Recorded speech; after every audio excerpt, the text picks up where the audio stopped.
Hello, I'm Leah London reporting for Manning Live here at the CCNN studios in Manning, South Carolina. Today is April 12th, 2019, and here's a look at what's making news and headlines for this week. The Mooing Elephant has moved to their new location at 206 South Mill Street recently. The first location of the Mooing Elephant was in the home of one of the co-owners, Melissa Mahoney. Their last location was on Rigby Street and was there for almost 2 years prior to deciding to invest in a brick-and-mortar retail store. Co-owners Melissa Mahoney and Julie Lee are very excited about the new layout of this boutique. It has more of an open floor design and is very modern. The Mooing Elephant also specializes in embroidery and monogramming for any of their customers. Also sold are specialty gift items, book bags, and baby items. Gift cards are also available for purchase. In other news, a black Charger led police on a high-speed chase that started on I-95 near Somerton and ended in a major crash in the city limits of Manning. The Charger struck a car and a truck at the traffic light on West Boyce Street, causing major damage to the vehicles. Both the driver and the passenger of the Charger fled on foot, but were captured by officers a short time later. Drugs and money were found in the car. It was later discovered that the driver was driving under suspension. Both were arrested and taken to Clarendon Jail. The persons involved in the other vehicles were taken to McLeod Clarendon Hospital and treated for minor injuries. In a local public service announcement, the Levi Pearson Scholarship Fund VITA program and the IRS are currently providing free tax return preparations for people who need free tax help. Volunteers will be available April 15th at 12 noon until 5 p.m. at the Harvan Clarendon County Library.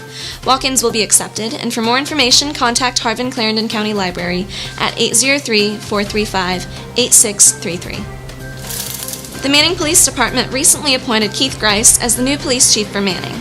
For our feature story, I was able to sit down and talk with Chief Grice about some of his plans for the city in the near future. Let's have a listen to that in-studio interview. Hello, Chief Grice. It's very nice to speak with you today. So my first question for you is, as police chief, could you tell me what kind of steps you are taking to keep our roadways safe? First of all, good morning. We want to be, as far as the Manning Police Department is concerned, we want high visibility. We want to be seen as often as possible within the city limits of Manning. You'll start seeing officers patrolling school zones in the AM and the PM. Before school and after school. We want to see our officers out in the neighborhood communities. Not necessarily in the patrol vehicles, but we want to see our officers on foot, walking in, actually touching base with the community. Okay.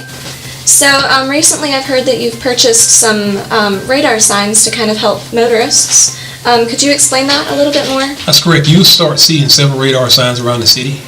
We're moving from area to area. If there's anybody in the citizens of Manning who actually need these radar signs in their neighborhood, these radar signs will actually tell you how fast you're going. It is a tool not only to write, it's not a tool to write your ticket for, it's a tool to help you see how fast you're going prior to meeting a patrol officer. If you need these radar signs in your neighborhood, we'll be more than delighted to bring those signs to your neighborhood. These signs come with software, so the software will tell us the number of traffic, the speed that's coming through your neighborhood, the average speed that's coming through your neighborhood, and the amount of cars that pass through your neighborhood within a 24-hour period. So do you currently have any signs in Manning, or how many are you planning to install? I'm not sure how many we're planning to install. We currently do have one that's in use right now. You should see it somewhere around Boyce Street for the next week. So I'm not sure at this point in time how many we'll actually purchase for the city. Okay. So do you know if you're planning to purchase any in the future, and if so, how many? Most definitely, we are planning to purchase more in the future. How many, I really don't know this time. We do get a lot of complaints from different neighborhoods around the city of high rate of speed, especially on Boyce Street. We work with the South Carolina Department of Public Safety and the transport units in doing truck enforcement coming through downtown Manning. And I think these speed radar signs are going to assist us in controlling the speed also. Okay. Is there anything else you'd like to add about the traffic signs? Not necessarily the traffic signs. We want to talk about traffic lights at an intersection. I noticed the last holiday season we had, when we had the hurricane coming through, and most recently there's been some power outage in the Walmart area. I just want people to realize or remember when the traffic lights are not working. For example, if there's no power at that intersection, the traffic lights will not work because DOT does not have any generators on the traffic lights themselves. I just want to remind individuals that if you approach a traffic light and it is not working, there's no power whatsoever, we have to treat that intersection as a four-way stop. I've noticed there are cars that are going through the intersection at 35 miles per hour. If you've got a car going straight ahead at 35, one coming from the side at 35, and they collide, that's a recipe for disaster. If you approach a traffic light and it's not working, treat it as a four-way stop.